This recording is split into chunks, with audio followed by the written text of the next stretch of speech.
On the top floor of the Washington National Airport Control Tower, Controller Joe Zacco saw a strange object darting across his radar screen. It wasn't a bird, and it wasn't a plane. But what was it? He looked out of the window and saw a bright light hovering in the sky. He turned to his colleague, Assistant Control Tower Chief Howard Coughlin, who was sitting 3 feet away, and said, "Look at that bright light. If you believe in flying saucers, that could definitely be one." And then the light took off, darting away with incredible speed.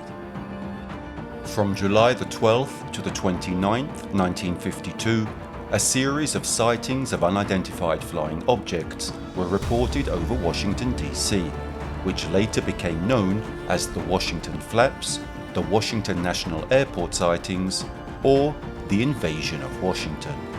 The best known sightings occurred on 2 consecutive weekends, July the 19th and 20th and July the 26th, 27th.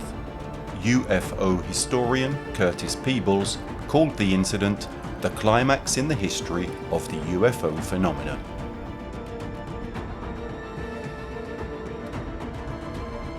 In a certain sense, this whole affair began with Marilyn Monroe. The actress appeared on the cover of the April 7, 1952 issue of Life magazine, sensual as ever in her low-cut dress and with her seductive gaze. And just above Monroe's left shoulder were the words, "There is a case for interplanetary sources." This was the last line of an article entitled, "Have We Visitors from Outer Space?" The article examined 10 of the most recent UFO sightings and concluded that they could not be treated as mere mass hallucinations, hoaxes, or land-based craft. An unnamed Air Force intelligence officer was quoted as saying, "The higher you go in the Air Force, the more seriously they take flying saucers." The article concluded with a series of questions. Who or what is aboard them? Where do they come from? Why are they here? What are the intentions of the beings who control them? This was certainly not the first media report of UFOs. There had been much publicity for the notorious 1947 sighting in Roswell, New Mexico. But the Life article marked the first time that a highly popular mainstream magazine had given credence to the theory that UFOs could be alien spacecraft. The story that appeared in Life magazine was big news, which was then carried in more than 350 newspapers across America. Soon, the number of UFO sightings reported to the Air Force skyrocketed. From 23 in March, before the Life article was published, to 82 in April, 79 in May, and 148 in June. Were these increases due to an increase in flying saucers actually flying over the United States, or did the Life story make Americans more likely to report the strange things they saw in the sky? By mid-July, Captain Edward J. Ruppelt, the head of Project Blue Book, the Air Force's official UFO study team, was receiving 40 reports of UFO sightings a day. Many were bogus, but some were from pilots and other respectable citizens, and Ruppelt took them seriously. Then, just days before the first sightings at Washington National Airport, Ruppelt interviewed a government scientist who made a startling prediction that Ruppelt later recorded in his 1956 memoir, The Report on Unidentified Flying Objects. "Within the next few days," said the unidentified scientist, slapping his hand on his desk for emphasis, "you will have the progenitor of all UFO sightings. The sighting will be in Washington or New York, probably Washington." Sensationally, a few days later, at 11:40 p.m. on Saturday, July the 19th, 1952, Edward Nugent, air traffic controller at Washington National Airport, now Ronald Reagan Washington National Airport, sighted 7 objects on his radar. It was a warm, clear, humid night with very little air traffic. The The 7 objects were of a purplish colour. Nugent couldn't explain what they were. They certainly weren't planes. The objects were located 15 miles south-southwest of the city. No known aircraft were in the area, and the objects did not follow any established flight paths. They cruised at a slow speed of about 100 to 130 miles per hour. Then they abruptly flew away with an extraordinary increase in velocity.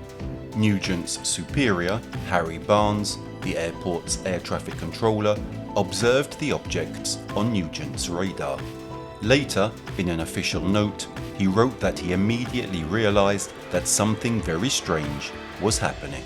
The movements of the objects were completely different than those of normal aircraft, and erratic. In an article for a New York newspaper a few days later, he said that they behaved like a group of kids in the street playing. That is, they seemed to move around, propelled by an innate curiosity. Sometimes they moved in groups, all together, but some maneuvers they performed individually. Barnes had 2 operators check Nugent's radar that evening, who found the equipment was functioning normally. Barnes then called the National Airport Control Tower, also equipped with radar. The controllers, Howard Coughlin and Joe Zacco, said they too had unidentified objects on their radar screens, and that they had seen a bright light hovering in the sky that then flew off with incredible speed. Before the night ended, a pilot reported seeing unexplained objects. Radar at 2 local Air Force bases, Andrews and Bolling, detected the objects, and 2 F-94 Air Force jets scanned the Washington sky, looking for these strange and mysterious flying objects. Barnes also contacted his counterparts at Andrews and Bolling to ask if they too were seeing anything unusual on their radar screens. They said yes, they were getting jamming signals at the same spots mentioned by Barnes. At Andrews, controller William Brady looked out of the control tower window and saw what looked like an orange fireball. It was, he later told Air Force investigators, unlike anything he had ever seen before. At National, Coughlin looked out of the window and saw what he recalls as a whitish blue light emanating from a solid object that was round with no distinguishing marks such as wings, nose or tail. It looked, he says, like a saucer. On one of the runways at National Airport, SC Casey Pierman, a Capital Airlines pilot with 17 years of experience under his belt, was waiting in the cockpit aboard his Capital Airlines 807 for permission to take off. After sighting what he believed to be a meteor, he was told that the control tower's radar had detected unknown objects approaching his position. For the next 14 minutes, as he flew between Herndon and Martinsburg, Pierman observed 6 objects, fast-moving, tailless, white lights, sweeping across the sky at an incredible speed. Pierman was in radio contact with Barnes during his sightings, and Barnes later said that each sighting coincided with a signal they could see near his plane.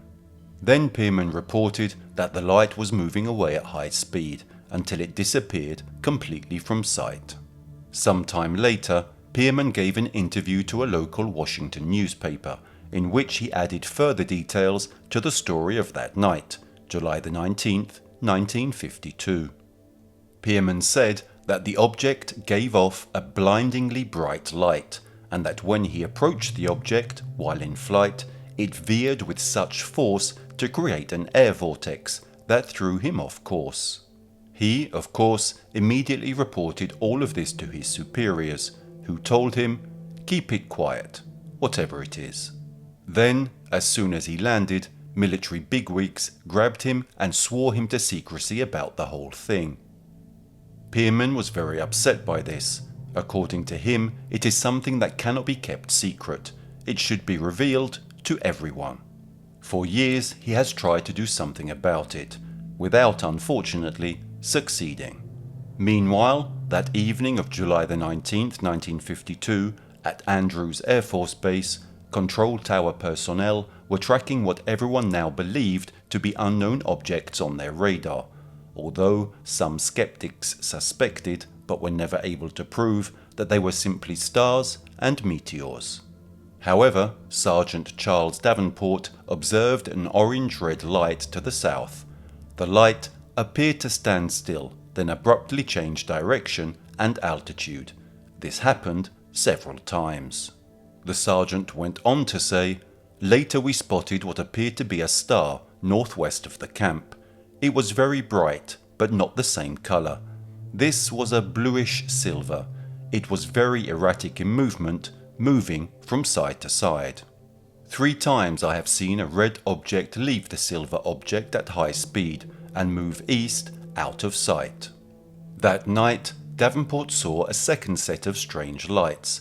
This sighting ended about 3:30 a.m., about half an hour before a commercial pilot, approaching National from the south, called the control tower to signal a light from his port wing. The object was seen on telescopes at both the tower and the ARTC, where a half-lit room glowed lavender from all the radar. When the pilot communicated that the light was going out, the corresponding signals vanished. At one point, both the radar centers at Andrews Air Force Base and National Airport were tracking an object hovering over a radio beacon. The object subsequently disappeared in all radar centers at the same time. The runways at Bolling Air Force Base in Washington were undergoing repairs. Therefore, an F-94 was ordered to leave Newcastle Air Force Base in Delaware to investigate the capital's airspace. In a 2 a.m. phone call, an Air Force Command combat officer relayed all the information he had gained to his superiors, but they didn't react at all. The officer persisted, but was not given any news about what he was doing or should do about all these objects flying around Washington. At 3 a.m., just before 2 United States Air Force F-94 Starfire jet fighters from Newcastle Air Force Base in Delaware arrived over Washington, all objects disappeared from radar at the National Airport. However, when the jets refueled and took off again, the objects returned, which convinced Barnes that UFOs were monitoring radio traffic and acting accordingly. The objects were last detected by radar at 5:30 in the morning.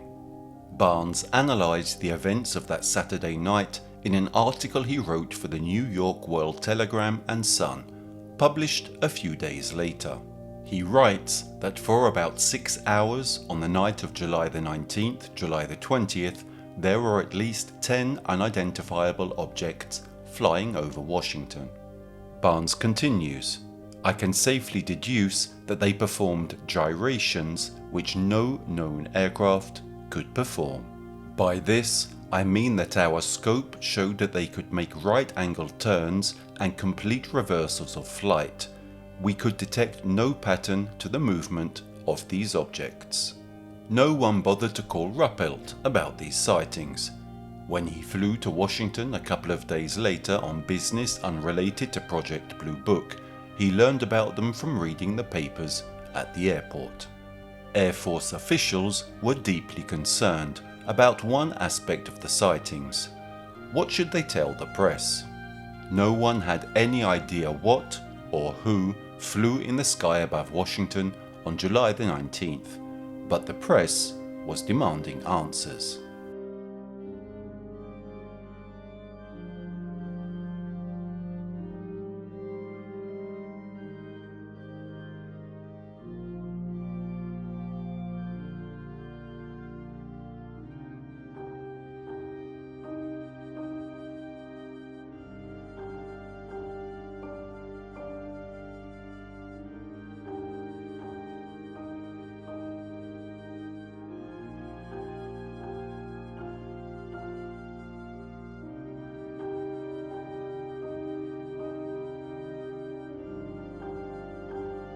The July 19th, 20th, 1952 sightings made headlines across the nation.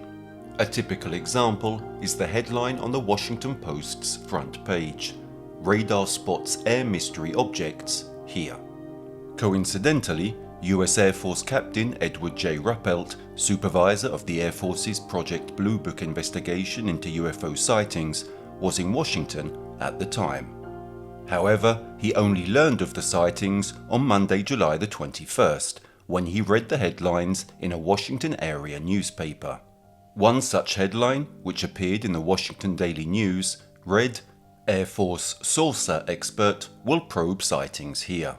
Ruppelt then asked his colleagues who the expert cited in the article was. His colleagues replied that it was him. Ruppelt volunteered to spend the night interviewing controllers at the National Airport and the Andrews base, and then report what he learned to the press. But he got caught up in the red tape of military bureaucracy. In fact, he called the Pentagon's transportation section to get a car so he could drive to the various airports. But he was told that only colonels and generals could take cars. So he called two generals, but it was after 4 p.m. and they had already left. Then Ruppelt went to the finance office to get permission to rent a car. "Take a bus," the woman who worked there told him. "It takes a lot of buses to go from the Pentagon to National and then to Andrews," he replied. "Then take a taxi," the woman retorted, "and pay for it with your salary." Ruppelt bitterly replied, "But my per diem is $9, and I also have to pay for room and board." Ruppelt surrendered. "I decided that if flying saucers were buzzing Pennsylvania Avenue, I couldn't care less," he wrote. He took the first available airliner and flew back to Blue Book HQ at Wright-Patterson Air Force Base in Dayton, Ohio. Back in Dayton, Ruppelt spoke with an Air Force radar specialist, Captain Roy James, who believed the unusual weather conditions might have caused the unknown radar targets. A thesis that later turned out to be false. However, later a reporter interviewed Howard Coughlin, Assistant Chief of the Control Tower at Washington National Airport, on duty that evening of July 19, 1952, and one of the first to sight the mysterious flying objects. The reporter asked Coughlin if he had any idea what those objects might be. Coughlin chuckled and then answered curtly and decisively, "I always thought, right from the start, that they were something alien, extraterrestrial, not attributable to anything we know here on Earth, in short, and I will forever continue to be sure of that, no matter what the press or the government says. I was there, I saw it with my own eyes. I will never forget it."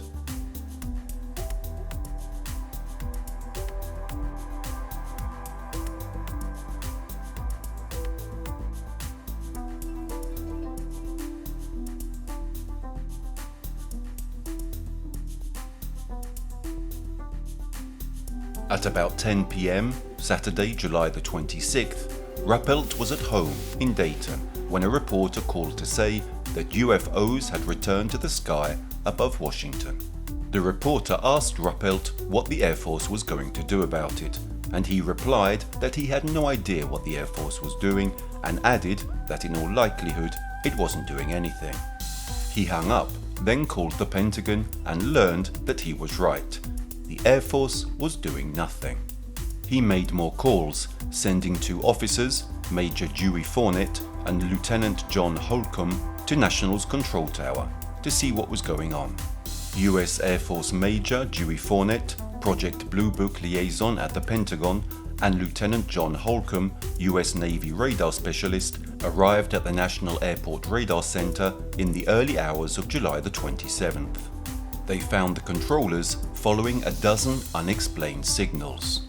An Air Force B-25 was passing through the area, so the controllers directed it to check some of the radar targets.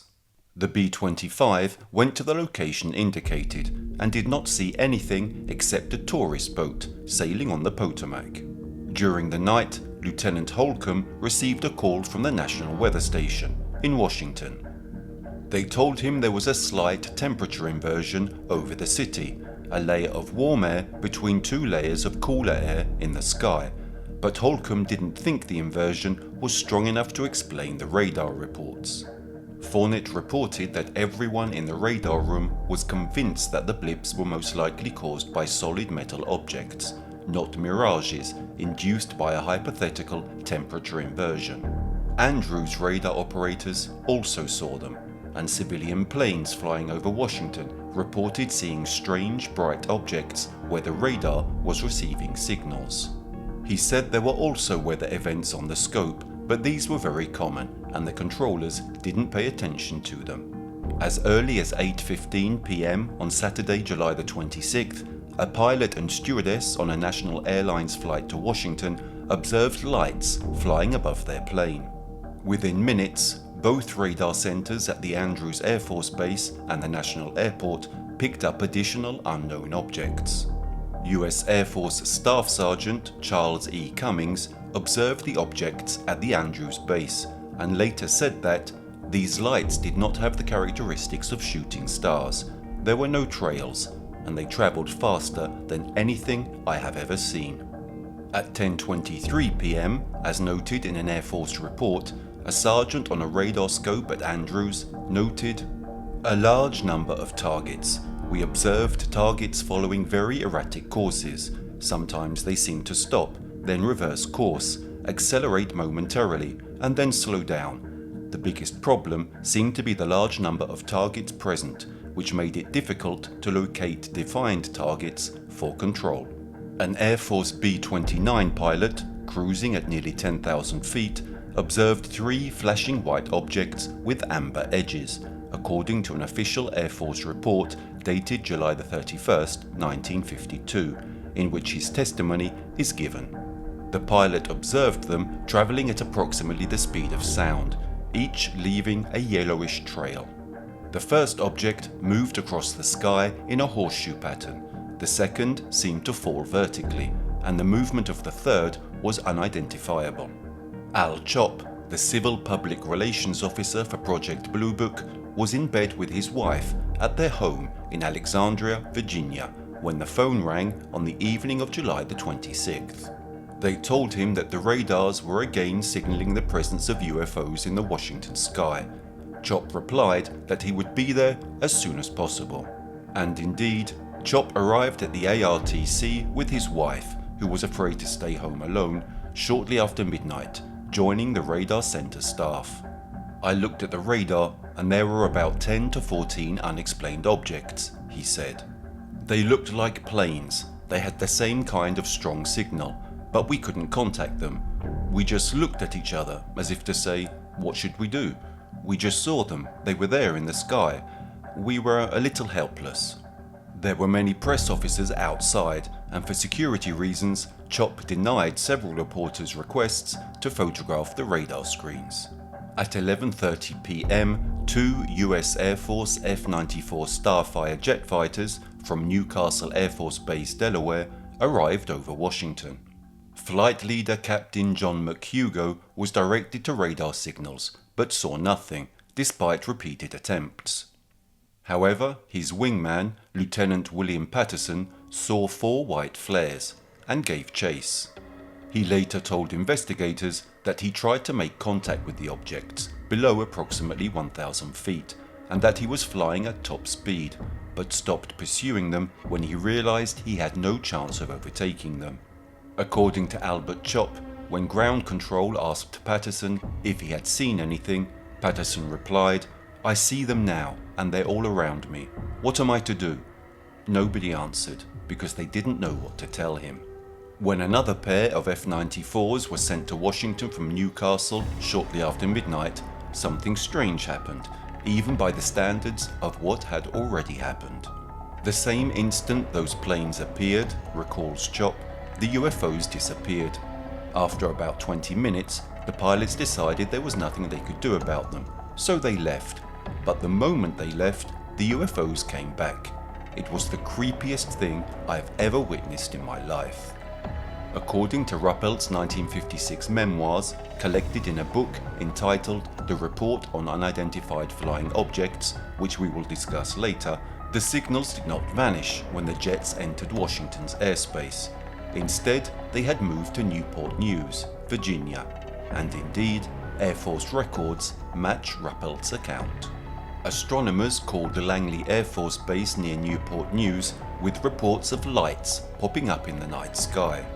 An F-94 departed Langley towards the target. After 3 successful lock-ons, he lost it. That's when, according to Ruppelt, the signals came back on Washington's radar.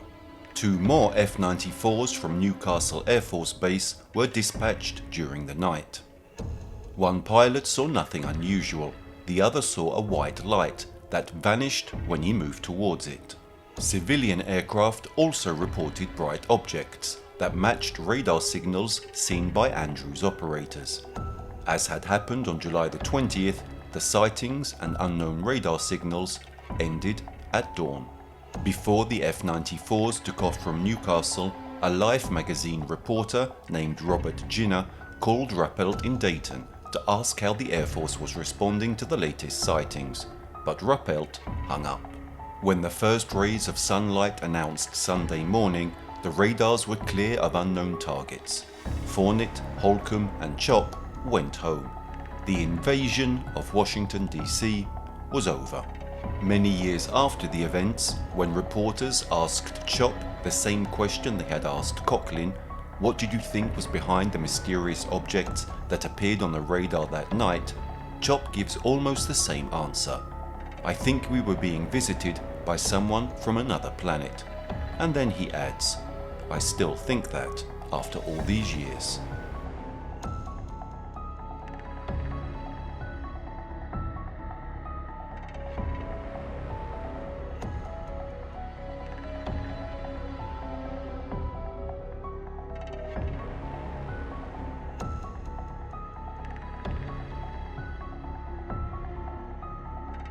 Ruppelt landed again in Washington on Monday afternoon, July the 28th, 1952. The city was abuzz. The evening papers were attacking the Air Force with headlines such as "Fiery objects outrun jets over Capitol. Covert investigation after futile pursuit." Reporters besieged Ruppelt as he checked in at a downtown hotel. The story of UFOs outrunning fighter jets made headlines across America. In Iowa, the headline of the Cedar Rapids Gazette sounded like something out of a science fiction movie. Saucers swarm over Capitol. We have no evidence they are flying saucers, an unidentified Air Force source told reporters. However, we have no evidence that they aren't flying saucers. We don't know what they are. In the absence of factual information, the Washington Daily News published a roundup of rumors. The most persistent rumor was that the saucers were American planes secretly manufactured by Boeing at some remote military site. Another rumor said that the saucers were alien planes that had crashed and then been repaired and flown by the Air Force. That Monday, the Air Force tried to reassure the nation by promising to have fighter jets ready to chase flying saucers at a moment's notice. But that statement did not reassure Robert L. Farnsworth, president of the United States Rocket Society, who warned President Truman not to attack UFOs. If they were extraterrestrials, such actions could lead to the most serious consequences. It would not be smart to wage war on beings with powers far superior to our own. In his cable to Truman, he also stated, friendly contact should be sought as long as possible. The July 26th-27th sightings prompted President Harry Truman to have his aviation aide, Robert B. Landry, call Ruppelt to inquire about the sightings and unknown radar signals. Ruppelt, recalling his conversation with Captain James, told the President's aide that the sightings could have been caused by a temperature inversion, in which a layer of warm, moist air covers a layer of cold, dry air nearer to the ground. This condition can cause radar signals to give false results. However, Ruppelt had not yet questioned any of the witnesses or conducted a formal investigation. And above all, he didn't even believe in this thesis, as he later explained in his book. It was simply a way to not make a bad impression on the President of the United States, and avoid being fired. No one knew what those UFOs were, or where they came from, not even Major General John Samford, Director of Air Force Intelligence. But Samford called a press conference at the Pentagon at 4 p.m. on Tuesday afternoon. It was the largest Pentagon press conference since World War II. According to a July 29th memorandum released by the Office of the Inspector General of the Air Force, there wasn't much to say. The memo chastised the Air Force for alimenting reports of the sightings. Much of the publicity was based on Air Force authorized press releases. It read, "The intelligence director advises that there is currently no theory of the origin of the objects and that they are considered unexplainable." Despite this, Samford ignored the memorandum and still decided to call a press conference, which, however, turned out to be one of the usual embarrassing attempts to cover up the truth by the US administration. He arrived at room 3E869 at exactly 4 p.m, accompanied by Ruppelt and several other officials.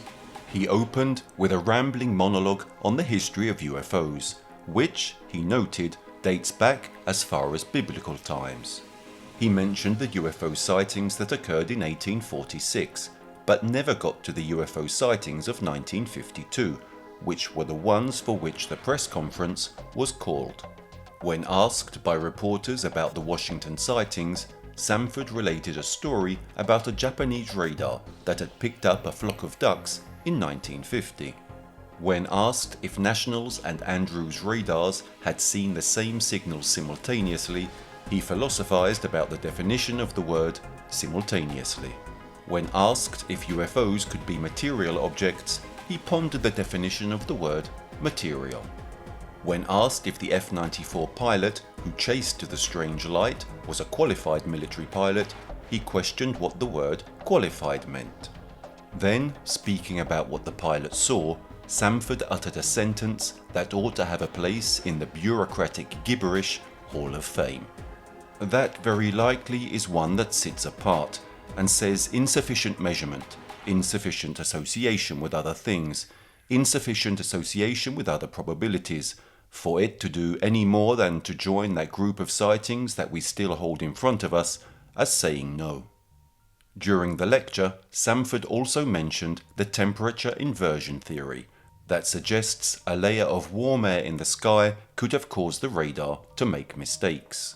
They are called inversions because the air temperature normally decreases at a regular rate as altitude increases. However, it can happen that at important heights, anomalous pockets of heat are formed, which act as mirrors for the radars, deflecting the signals towards the ground.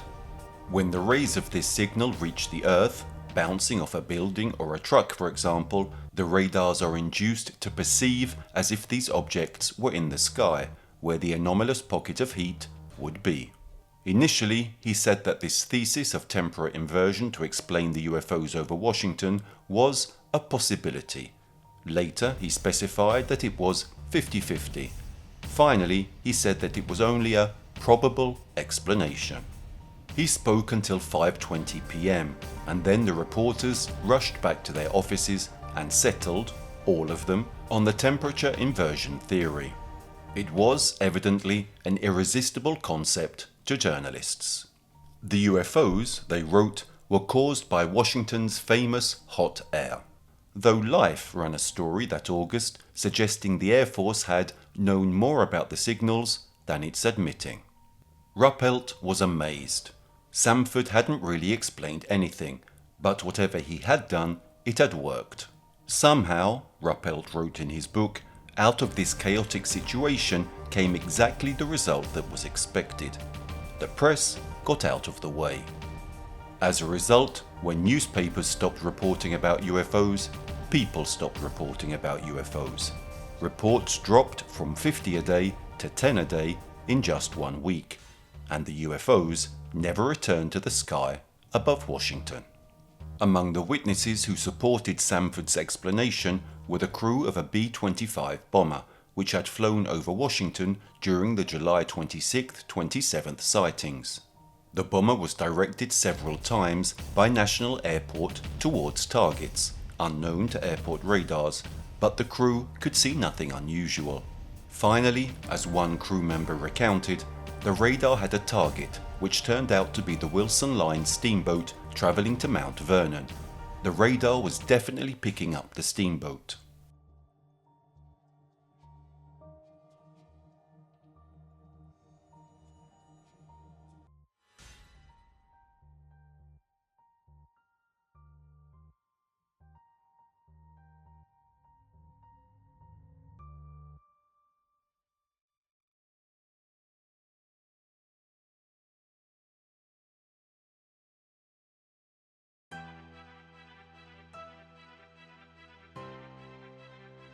Air Force Captain Harold May was at the radar center at Andrews Base during the July 19th and 20th sightings. Upon learning that the National Airport's radar had detected an unknown object heading in his direction, May stepped outside and saw a light that went from red to orange to green to red again. Sometimes it suddenly dipped and seemed to lose height. However, May eventually concluded that he was simply seeing a star distorted by the atmosphere and that its movement was an illusion. At 3 AM on July the 27th, an Eastern Airlines flight over Washington was notified that an unknown object was in its vicinity, but the crew could see nothing unusual. When they were told the object had moved directly behind their aircraft, they began a sharp turn to try to see the object, but were told by the National Airport Radar Center that the object had disappeared when they started to turn. Almost a year after the Pentagon press conference, in May 1953, the CAA released a report that was supposed to close the case on the sightings. It concluded that the unidentified radar signals do not represent new phenomena, nor are they unique to the Washington area. The report argued that temperature inversions often drift due to wind, giving the illusion of moving targets on radars. It also devoted a couple of sentences to explain the corresponding visual sightings. It should be noted that sudden temperature reversals overhead can refract light in much the same way as radar waves and produce mirage effects. CAA investigators had interviewed Coughlin on the first Saturday night of the sightings.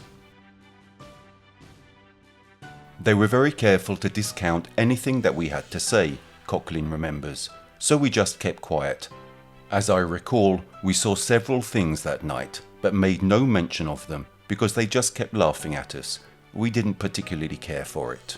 Oddly, the CAA report drew on weather data from August the 13th and 14th, 1952, and not from the 2 July weekends that sent UFOs to the top of the CIA's priority list. Previous sightings had usually involved small numbers of observers.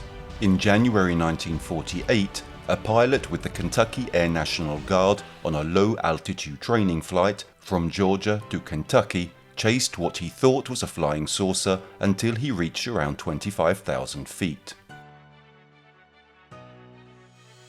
Then he fainted from lack of oxygen and his plane spiraled back to Earth, breaking up completely before it got there.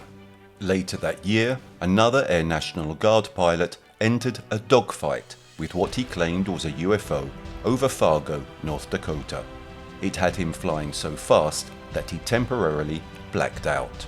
CIA historian Gerald Haines, in his 1997 memoirs on CIA involvement in UFO affairs, also mentions Truman's concern.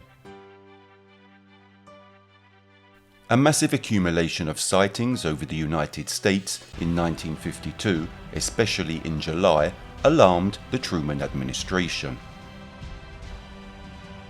On July the 19th and 20th, radars at Washington National Airport and Andrews Air Force Base picked up mysterious blips. Then, July 27th, the blips reappeared.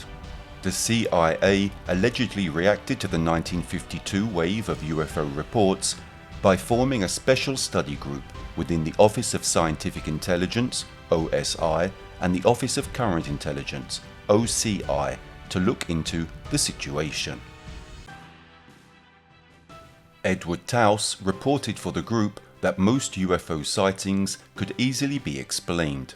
Nonetheless, he recommended that the agency continue to monitor the problem. Due to the tense Cold War situation and the increased Soviet technological and military capabilities, the CIA study group saw serious national security problems in dealing with the flying saucer situation. The group believed that the Soviets could use UFO reports to trigger mass hysteria and panic in the United States. The group also believed that the Soviets could use UFO sightings to overload the United States airborne warning system so that it could not distinguish real targets from phantom UFOs.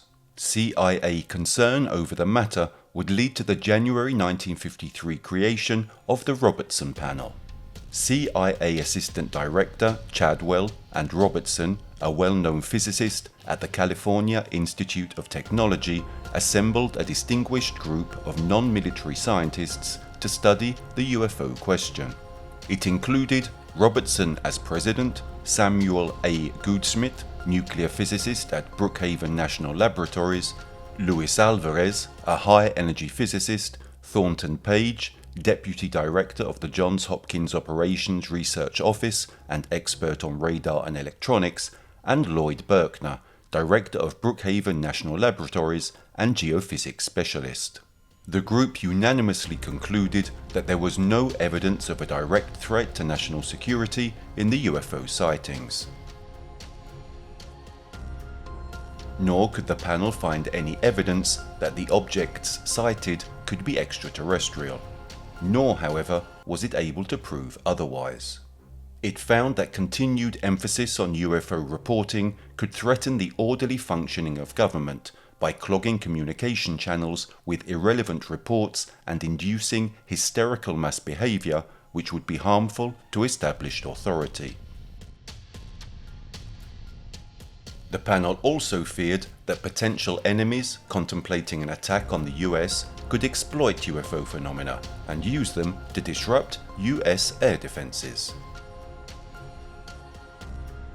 To attempt to address these problems and prevent others from occurring, the Commission recommended that the National Security Council debunk UFO reports and institute a public education policy to reassure the public about the lack of evidence behind UFOs. It suggested using mass media, advertising, corporate clubs, schools, and even the Disney Corporation to get the message across. A veritable cabal to carry out a mass cover-up and mind control of American citizens. The panel also recommended that UFO groups such as the Civilian Flying Saucer Investigators in Los Angeles and the Organization for Aerial Phenomena Research in Wisconsin be monitored for subversive activity. As mentioned, at the request of the Air Force, the CAA's Technical Development and Evaluation Center analyzed the 2 weekend July radar sightings over Washington in 1952. Their conclusion was that a temperature inversion had been indicated in nearly all cases in which unidentified radar targets or visual objects were reported. Project Blue Book would eventually label Washington's unknown radar blips as false images caused by temperature inversion, and visual sightings as misidentified meteors, stars, and city lights. In later years, 2 prominent UFO skeptics, Donald Menzel, a Harvard University astronomer, and Philip Klass, senior editor of Aviation Week magazine, would also support the temperature inversion mirage hypothesis. Klass told a reporter in 2002 that radar technology in 1952 was not sophisticated enough to filter out many ordinary objects such as flocks of birds, weather balloons, or temperature inversions. The reporter added that UFO supporters argue that even then experienced controllers could distinguish between spurious targets and solid metal objects. Klass disagrees. Maybe we had two stupid controllers at National Airport on those nights. Klass added that the introduction of digital filters in the 1970s led to a sharp decline in UFO sightings on radar. In his book, written many years after the events in Washington, Edward J. Ruppelt wrote that the radar and control tower personnel he spoke with, as well as some Air Force officers, disagreed with the explanation given by the Air Force and Samford. Michael Wertheimer, researcher for the government-funded Condon report, investigated the case in 1966 and said radar witnesses continue to dispute the Air Force explanation. Former radar controller Howard Coughlin told the Washington Post in 2002 that he still believes he saw an object, saying he's sure he saw it first on the radar screen and then out of the window above Washington National Airport. In fact, as amply demonstrated, we know for sure that the truth about the events in Washington has been denied to us for a long time up to now. One of the main protagonists of the whole affair, Edward Ruppelt, head of the government Blue Book project, wrote a book precisely to help us citizens better understand not only the so-called invasion of Washington, but the UFO phenomenon in general.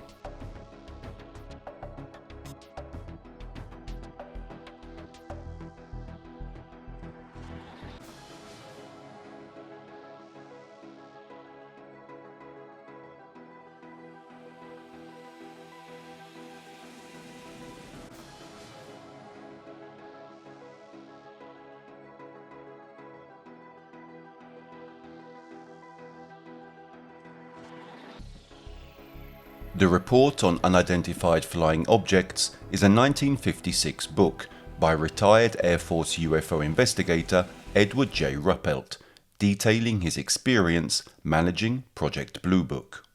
Ruppelt was a US Air Force captain who served as director of the official UFO investigations, Project Grudge and Project Blue Book. During his time as director, he himself coined the term UFO. Project Grudge was a short-lived US Air Force project to investigate unidentified flying objects. Grudge succeeded Project Sign in February 1949 and was then followed by Project Blue Book.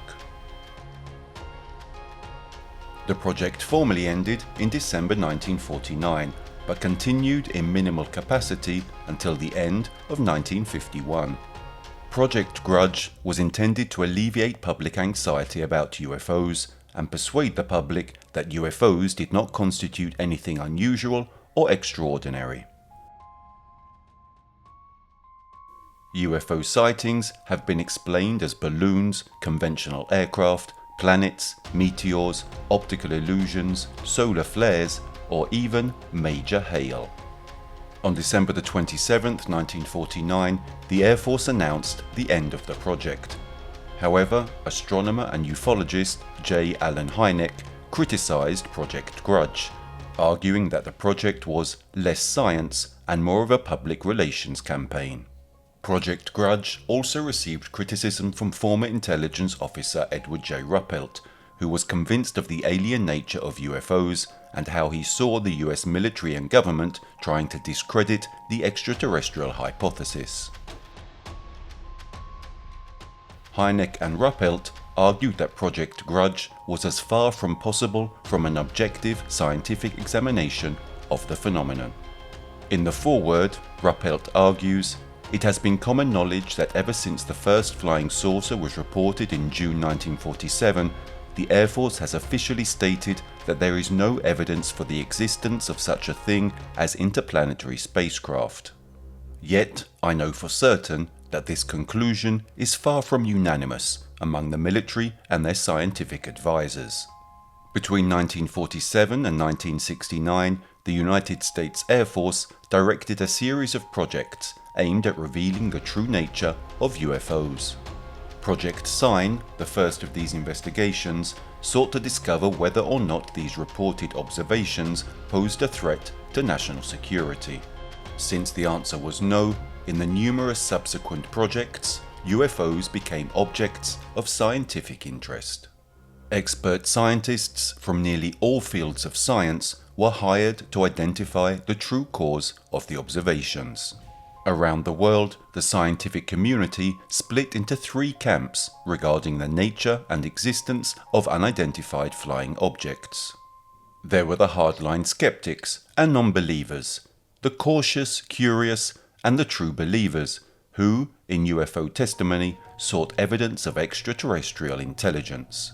But within the confines of federally funded UFO investigations, scientists have searched for all possible explanations of UFO phenomena, from physical to psychological. In more than 80% of the tens of thousands of cases examined by Air Force programs, the cause has been identified in physical phenomena, but there remain 20% of cases for which the conclusion has been made unknown. In most cases, real phenomena fuel UFO reports, be it airplanes, meteors, weather phenomena, or real physical objects. But what about those reports that are eventually classified as unknown? Astronomer J. Allen Hynek argued in 1952 that it would be foolish to suggest that all physical phenomena that exist have been discovered. Ruppelt begins the first chapter with a short story set in the summer of 1952, in which an unnamed F-86 fighter pilot fires on an unidentified target, only to be ridiculed as going crazy or panicking. Ruppelt claims the incident report was burned and was never submitted to Project Blue Book, and further claims he only learned of the incident through informal channels. Ruppelt describes how Blue Book handled incoming UFO reports. Many stories were classified as insufficient data to evaluate, but a crackpot file contained reports of people who had talked to flying saucer crews, who had inspected flying saucers that had landed in the United States, who had traveled in flying saucers, or were members of flying saucer crews. Reports considered potentially good and reliable were those from trusted and trained observers, such as senior military personnel.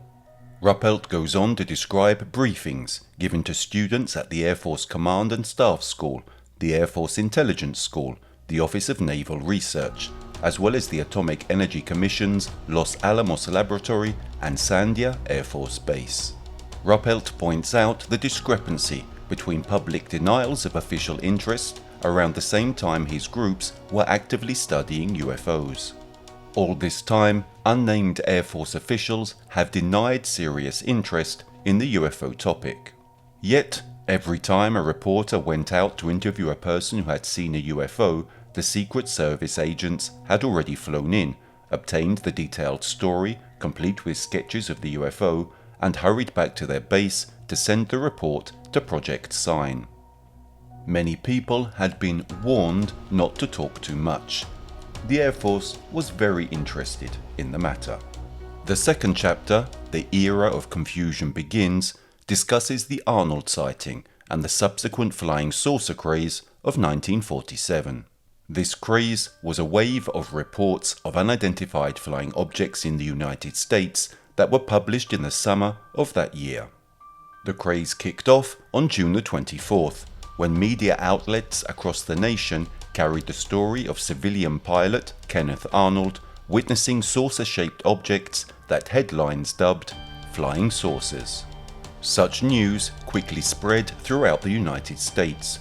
Historians would later report at least 800 copycat testimonials in the following weeks, while other sources estimate the testimonials may have numbered in the thousands.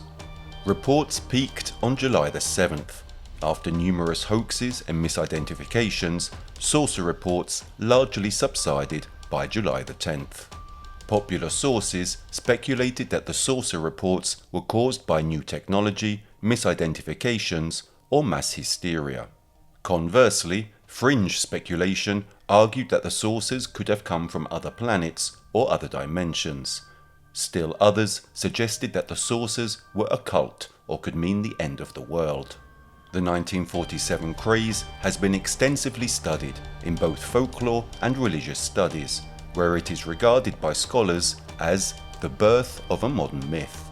After initial skepticism, sightings by military personnel attracted the attention of the Air Force Technical Intelligence Center. Ruppelt explains that, as more UFOs were observed near the Air Force's Muroc Test Center, the Army's White Sands Proving Ground, and atomic bomb facilities, ATIC's efforts became more focused.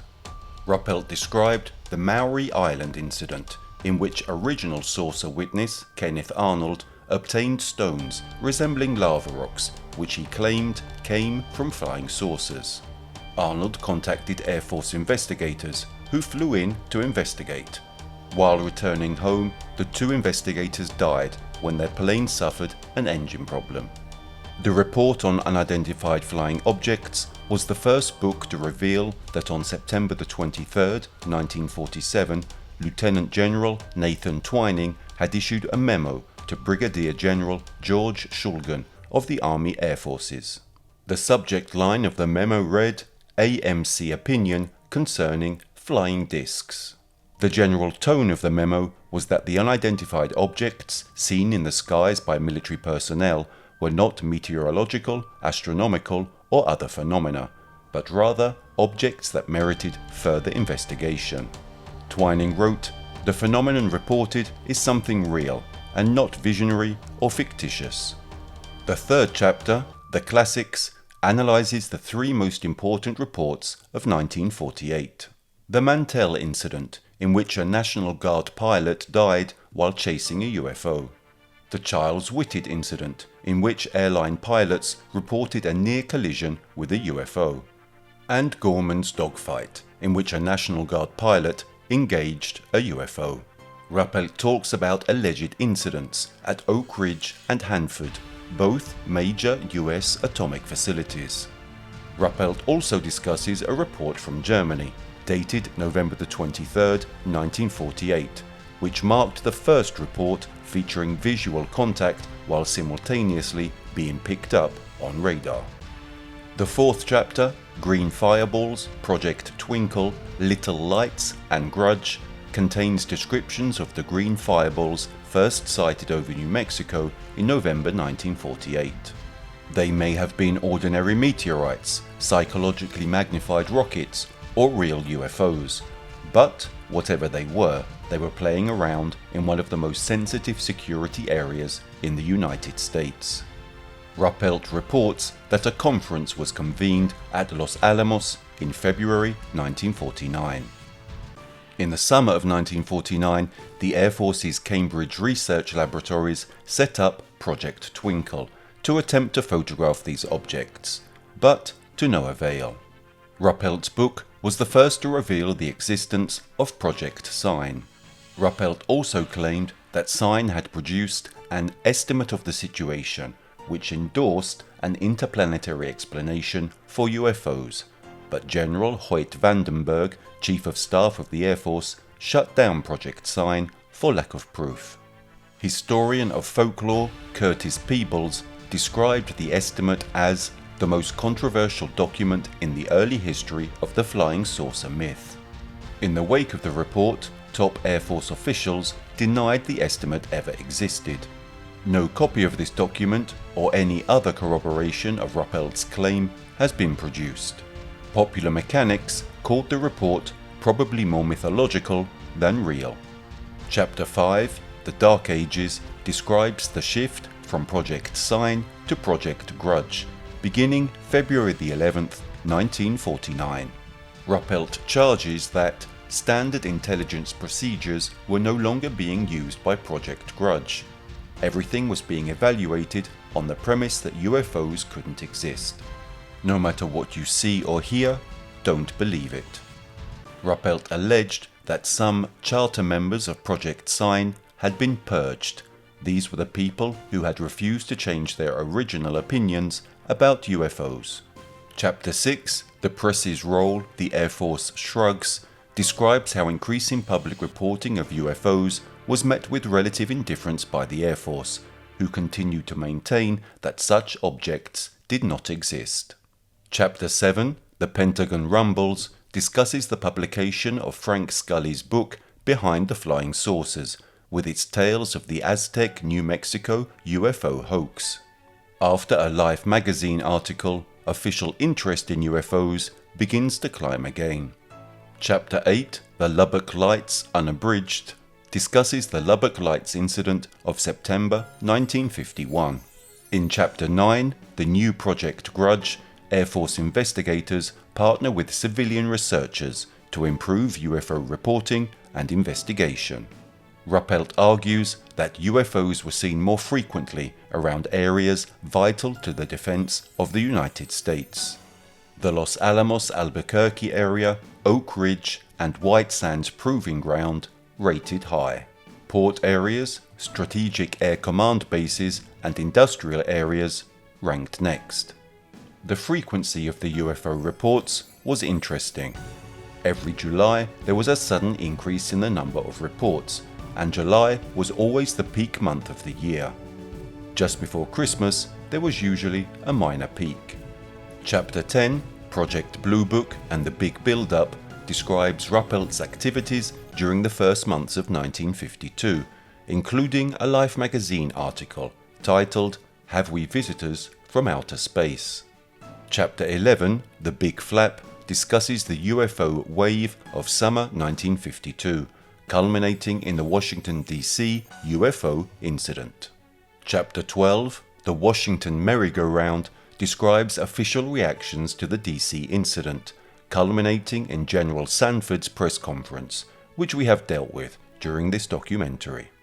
Chapter 13, Hoax or Horror, describes Ruppelt's investigation of a Boy Scout leader allegedly burned and rendered unconscious by a UFO. In Chapter 14, Digesting the Data, Ruppelt describes plans to observe UFOs during the H-bomb tests in the Pacific and a proposal for visual spotting stations in northern New Mexico. Chapter 15, The Radiation Story, examines a supposed link between UFOs and radiation. Chapter 16, The Hierarchy Ponders, describes the composition of the final report.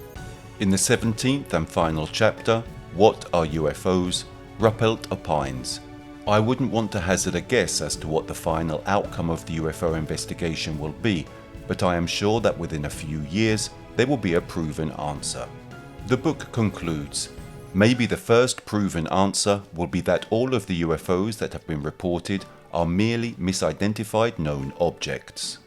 Or maybe the many pilots, radar specialists, generals, industrialists, scientists, and the man on the street who have told me I wouldn't have believed it either if I hadn't seen it myself, knew what they were talking about. Maybe the Earth is being visited by interplanetary spaceships. Only time will tell." 4 years after the original publication, Ruppelt released a new edition with 3 additional chapters.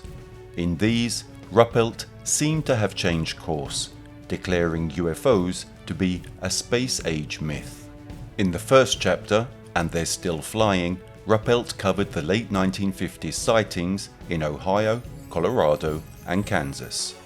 Ruppelt discusses the formation of the National Investigations Committee on Aerial Phenomena, a non-profit organization established to investigate UFO reports, and his subsequent testimony before the United States Senate Committee on Government Operations. In the second new chapter, Off They Go into the Wild Blue Yonder, Ruppelt details George Adamski's wild stories of repeatedly traveling to Venus aboard a flying saucer, likening Adamski to P.T. Barnum. In the final chapter, Do They or Don't They?, Ruppelt responds to the question, do unidentified flying objects exist? With the answer, I'm positive they don't. Why did Ruppelt change his mind so drastically in just 4 years? Did someone from the government or the military force him to do so? The book has been called the most significant of its era. The Buffalo News covered the book under the headline, You Saw a Spaceship, Air Force Won't Deny It, writing, Ruppelt reports their conclusion as one of rejection of the theory that the objects are spaceships, on the grounds that there is no definite proof. A 1956 review described the report as the sober reporting of a man who was in charge of one of the official investigations, arguing that Ruppelt never advances an explanation of what is inexplicable.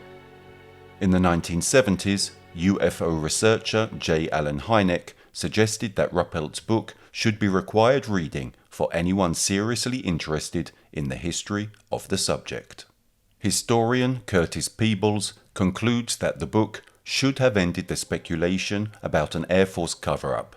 In fact, Ruppelt's statements were converted into support for the cover-up idea. In the same year of the book's release, 1956, a documentary was released with the same title, inspired by Ruppelt's text. Clips from the documentary have often been used in other UFO documentaries and television programs. In 1952, Hollywood producer Clarence Green saw an unusual object twisting in the sky. He decided to report the sighting and contacted US Air Force Public Information Officer Albert M. Chop, who was in charge of answering UFO questions from reporters and the public. Intrigued by his experience, Green decided to film a documentary movie about the UFO phenomenon. When Chop told Green about the existence of film footage of UFOs, Green obtained the footage for analysis and display in his documentary. The film begins with a statement about its genre. Many times in the history of our civilization, the introduction of a new thought has brought skepticism, even ridicule. Despite this, there has always remained the duty and inalienable right to tell the people the truth. The motion picture you are about to see is true. It is not fiction. Much of the information in it has never been told. You will see it here for the first time. The documentary starts in 1947 with the first widely publicized UFO sightings in the United States, including recreations of the Kenneth Arnold UFO sighting, the Mantell UFO incident, and the Gorman dogfight. It then traces the development of UFOs as both a popular fad and a serious concern for the US Air Force. The history of Project Sign, the first Air Force study of the UFO phenomenon, is discussed. The documentary then focuses upon protagonist Albert M. Chop, who is assigned as the Public Information Officer at Wright-Patterson Air Force Base in Dayton, Ohio in the late 1940s. In that position, he is required to answer numerous news media queries about UFO sightings and what the Air Force knows about them. Chop interviews a German rocket scientist, formerly of Peenemunde's V2 program, now working for America. The scientist lends credence to the possibility that UFOs exist. Although he is initially portrayed as a UFO debunker, Chop gradually changes his views as the movie progresses, and he comes to believe that UFOs are unknown and possibly extraterrestrial aircraft.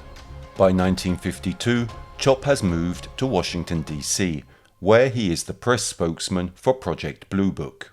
The documentary analyzes two famous pieces of UFO footage. The Mariana UFO incident of 1950, in which the manager of the Great Falls, Montana minor league baseball team claimed to have filmed two UFOs flying over the local baseball stadium.